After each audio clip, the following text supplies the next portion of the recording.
नमस्कार बच्चों, कैसे हैं आप लोग। आज हम लोग पढ़ने वाले हैं बहुत ही इंपॉर्टेंट टॉपिक जयशंकर प्रसाद का जीवन परिचय, जो कि यूपी बोर्ड 2026 में पूछने वाला टॉपिक है। ये कि 100% टॉपिक हर बार यूपी बोर्ड में पूछता है, जयशंकर प्रसाद का जीवन परिचय, जो कि हर बार यूपी बोर्ड में पूछने वाला टॉपिक है। तो आइए हम लोग इसको जानते हैं। जो कि यूपी बोर्ड का जो ये टॉपिक है जयशंकर प्रसाद का जीवन परिचय, ये 80 शब्दों का पूछता है। पेपर में जब आप बैठोगे तो 80 शब्दों का पूछता है ये। तो आपको हमने 100 शब्दों का करवाया है जीवन परिचय पूरा। तो आपको कैसे लिखना है कि आपको 5 अंक पूरा मिल जाए, क्योंकि ये 5 अंक का आता है। ये टॉपिक हर बार 5 अंक का टॉपिक ही आता है। तो कैसे आपको 5 अंक मिल जाए। बहुत बच्चे लिखते हैं पूरा 4 नंबर 3 नंबर मिलता है। इस प्रकार लिखना कि हमें 5 नंबर मिल जाए। तो आइए हम जयशंकर प्रसाद का जीवन परिचय जानते हैं। सबसे पहले आपको क्या लिखना है, सबसे पहले इधर देखिए, आपको लिखना है जन्म स्थान, पिता का नाम, भाषा शैली, मृत्यु केंद्र। तो आइए जयशंकर प्रसाद जी का हम इस प्रकार लिखेंगे, इस प्रकार जानते हैं। देखिए सबसे पहले आपको जयशंकर प्रसाद जी का जन्म हुआ था सन 1879 ईस्वी में हुआ था। उनका स्थान, जिस स्थान में उन्होंने जन्म लिया था, उत्तर प्रदेश काशी में इनका जन्म हुआ था। इनके जो पिताजी थे, पिताजी का नाम श्रीदेवी प्रसाद था, श्रीदेवी प्रसाद था।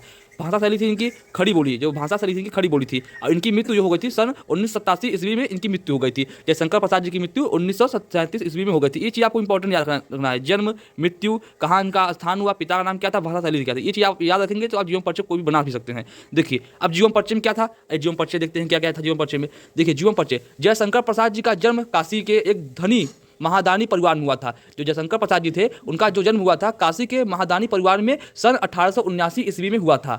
सन 1879 ईस्वी में हुआ था। इनके पिता का नाम देवी प्रसाद था। इनके पिता का नाम जो था देवी प्रसाद था। और इनके बचपन में ही पिता की मृत्यु हो गई थी। इनके बचपन में ही पिता की मृत्यु हो गई थी। जयशंकर प्रसाद जी थे जो थे, उनके पिता की मृत्यु बचपन में ही हो गई थी। अब बचपन में हो जाने के बाद इनकी प्रारंभिक शिक्षा घर पर हुई। जब बचपन में पिताजी की मृत्यु हो गई तो इनकी जो शिक्षा थी वो बंद हो गई। और इनकी जो प्रारंभिक शिक्षा, जो पढ़ते हैं प्रारंभिक शिक्षा थी, वो घर पर ही हुई। तो घर पर जो शिक्षा हुई थी उनकी, तो घर पे ही इन्होंने हिंदी भाषा का, संस्कृत भाषा का, उर्दू भाषा का, फारसी आदि भाषाओं का गहन अध्ययन किया। इन्होंने हिंदी भाषा, संस्कृत भाषा, उर्दू भाषा, फारसी भाषा आदि भाषाओं का गहन अध्ययन किया, गहन जानकारी ले ली किया। इनकी आर्थिक स्थिति भी नहीं थी, जो इनकी आर्थिक स्थिति थी वो भी बहुत कमजोर थी, ठीक नहीं थी।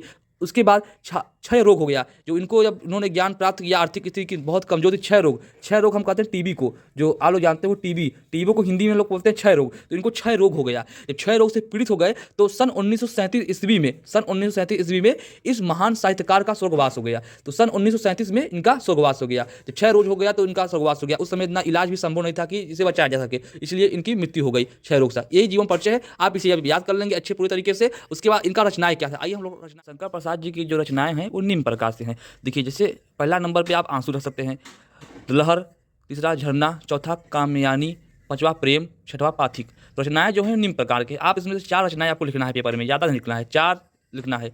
आप हमने 6 बता दिया है आपको, इसमें से 4 कोई भी याद कर लीजिए, आपको सरल पड़े। इसी प्रकार से आज जब पूरा आप लिख लेंगे जीवन परिचय जिस प्रकार से हमने आपको बताया है, तो आपको 5 अंक लाने से कोई नहीं रोक सकता। आपका 5 अंक जो है फिक्स हो जाएगा। तो जयशंकर प्रसाद जी का टॉपिक आपको कैसा लगा जरूर कमेंट करके बताइएगा। और यूपी बोर्ड से हर जुड़ी जानकारी के लिए हमारे चैनल को सब्सक्राइब कर लीजिए, लाइक कर लीजिए, कमेंट कर लीजिए। धन्यवाद।